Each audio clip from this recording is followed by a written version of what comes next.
Alright, I like what I see. Welcome back, Wolfpack. Verlis here to some more Fan Fridays and bringing Murkrow back for the 7th generation. And then we also have it next to some pretty scary looking Pokemon. Okay, Greninja's fast, does a lot of damage. Pheromosa's faster and does a lot of damage. And then Kartana, pretty good, but then still a lot of damage. So there's a bit of a theme going on with this Murkrow. And Murkrow is meant to support them in various ways. Unfortunately, Prankster did get a very big nerf in the 7th generation. Does not affect an entire typing right now, so Murkrow won't be able to target dark types, but I guess next to a Pheromosa or Kartana might not be as much of an issue. So opposing Pheromosa is going to protect, making it pretty tricky for the Murkrow unless it sets up a Tailwind. So Tailwind for Kartana.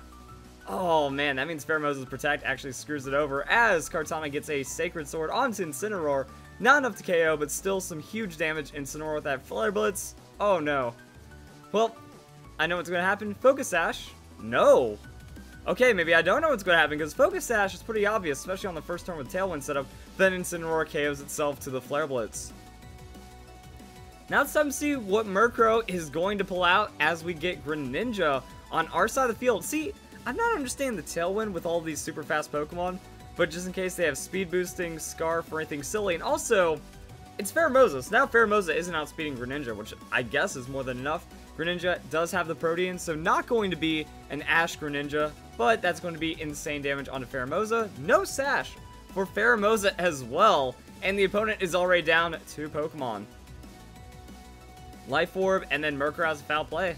Alright, so far we're not seeing too much from that Prankster nerf, and then Metagross is going to Hammer Arm onto the Greninja, but survives it.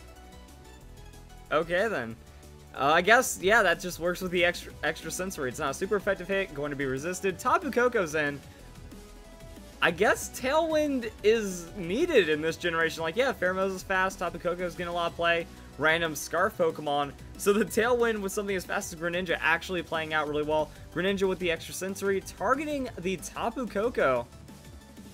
Not going to be enough to take it down. And then we're going to see Murkrow under that Tailwind going for the foul play, but that's going to be protected as Tapu Koko goes for a Discharge. So the protect on the Metagross getting a lot of mileage right now. Murkrow will survive. Greninja also finding a survival right now. Pretty clutch. Greninja goes for the extra sensory. That's another outspeed. That's going to be a KO on Tapu Koko. And it looks like the double protect for the Metagross not paying off. And no bullet punch. So Greninja surviving at 1 hit points. That just happens sometimes. And then super effective hit on the foul play. 2-shotting the Metagross right there. And, oh, yeah, that was over. Right. Just like that, the battle is already done. I wasn't expecting it to go that fast. So Murkrow, I'm trying to figure out like what it did.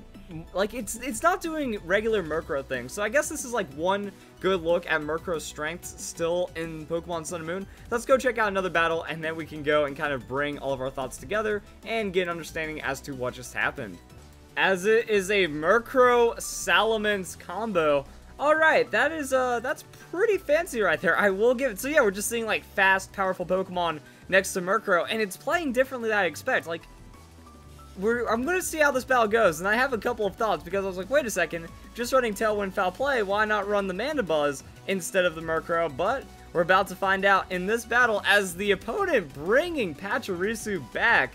Salamence's Intimidate, don't know if that's going to have a major effect on the Scolipede, depending if it's like Baton Pass and doubles for some kind of craziness. But if Scolipede is trying to go Speed Boost offensive, then the Intimidate will matter, and Murkrow still gets to do its thing. Is it going for Tailwind? Are we going to see something a bit different? So Pachirisu, there's the follow me from our little Pachirisu. So that's actually going to be big for setup. But Murkrow going for the Tailwind. So I guess it just takes the first turn Tailwind, snowballs it for the rest of the game, as Scolipede goes for the free Swords Dance because of the follow me. And then we get to see what the Salamence goes for. Dragon Dance. So we have Mega Salamence at +1 and then double because Tailwind. That's a lot of speed to where, yeah, Speed Boost doesn't really affect for the Scolipede. And if it's Earthquake on the Salamence, Murkrow isn't going to be affected. Pachirisu gets hit for super effective damage, and then Scolipede still gets knocked around. So Murkrow has a Thunder Wave, not going to affect Pachirisu, and Salamence does throw down the Earthquake. So that's the combo right there. Flying-type Pokemon next to the Earthquake with Tailwind, all kinds of fun stuff. Pachirisu, though, getting one shot. Yikes. World Champion Pachirisu does not survive the Mega Salamence Earthquake at a +1. And Scolipede goes for the Swords Dance. But that's not going to work.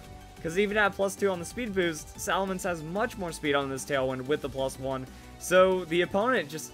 Like, the Tailwind's working. It doesn't seem like the Tailwind should work with sweepers like this. But it is working. And it is going to be a Mega Gengar. But that means it loses... Well, actually, it doesn't have Levitate anymore in the 7th generation. Gotta shake those bad habits. So, I mean, it just gets outsped into an Earthquake. Scolipede goes for a Protect. Still not going to be enough. +3 is only 2.5 times speed, and then we have double on top of a 1.5 on top of a faster Pokemon. So Salamence with the Earthquake will be protected by Scolipede, but will connect onto the Gengar, and that's just going to be enough to outright KO the Gengar. So whatever Scolipede's going for, there's no more Baton Pass targets. Now Scolipede has to fight for itself. Does have the speed boost, though, and Vespiquen comes in. So Vespiquen could be scary. But not happening in this battle. Not gonna happen. So Murkrow can Thunder Wave just because. And it decides to target the Scolipede. But I'm still saying Salamence is faster. Yeah, Salamence has the return. Return going to smack the Scolipede for crazy damage. Super. I don't even want to know the damage calculations on that one. You know, +1 return onto Scolipede. That's just disgusting amounts of damage. And that's going to be a Defend Order. So I can see Defend Order working on the Vespiquen, just not in the 2v1 scenario we're in right now. Thunder Wave for the hacks, return for the damage, and that's going to be it right there. So let's just go and watch the rest of this turn play out. Salamence hits it, and then Vespiquen taking that damage. No Focus Sash. It's super effective. And that's going to be the end of the battle. So surprising little Murkrow right here. Still getting the work done. We got one more battle to check out really quick. And then, yeah, I've got quite a bit to say about this team for sure. And into the last battle we go. So Tapu Koko leading next to the Murkrow. Yeah, just so much speed. A lot of damage right there. And I think I understand what the Murkrow wants to do. You know, it's setting up the Tailwind for itself. That way it can also support the sweeping Pokemon. Foul Play does a lot of damage to a lot of Pokemon. So then the other Pokemon gets to target, such as the Tapu Koko, just go for the one-shot or go for the insane damage. Then Foul Play will pick up that Pokemon or do a little bit extra.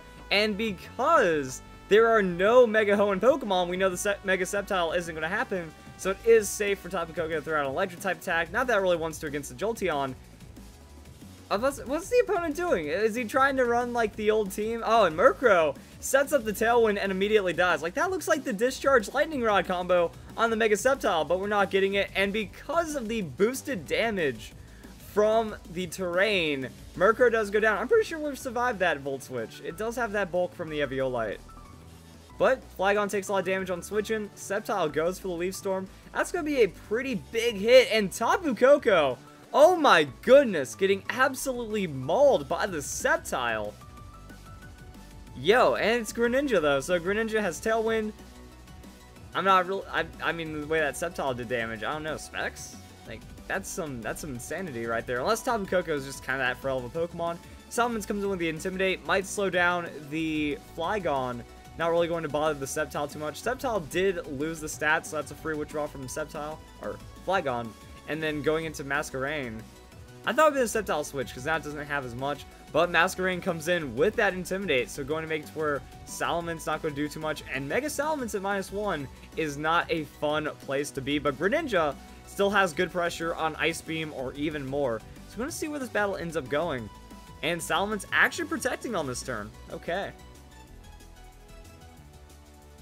And Sceptile goes for Protect as well. So the switch for the free Intimidate, and then we have Protect. Greninja's Ice Beam will make it an Ice-type Pokemon, and then that is going to protect it. So free turn for the opponent on that Intimidate, withdrawing the Masquerain. So going for those switches to keep the attack on that Salamence down. But I don't know if it's going to matter too much. So Flygon comes in. Ice Beam will go onto the Sceptile, and that's a KO on Sceptile. Pretty quick, pretty easy. But now Masquerain comes in, going to lower the attack. Greninja's still a big threat, though, for the Flygon. And Salamence uses Dragon Dance, so at +1 speed, if Tailwind wears off, not going to be too much of an issue because that speed is still pretty bad. Or not very bad, but still pretty big. Bad for the opponent. And then +0, Masquerain still gets wrecked. Now type -1, so still Masquerain can get wrecked. And the Flygon can eat just the Dragon Claw and die as well. So Salamence with the return, +1 return on the Masquerain. Yep, still gonna be, or not +1, -1 return. Man, I am all over the place today. Too many weird things are happening. Then Ice Beam will take out the Flygon. So, yeah, -1 onto Masquerain. Super effective return, way too much boosting. Takes the opponent out. He tried, and it was enough. And also, Greninja going to be scared of that Jolteon, but Salamence is still in. So let's go and see what happens. Salamence with the Earthquake just does not care at all. Will sacrifice damage onto its Greninja. Jolteon takes a hit as well. Jolteon with a Volt Switch, though. So Volt Switching onto Greninja will be enough to take it down. Electric Terrain boosting, probably not going to matter too much.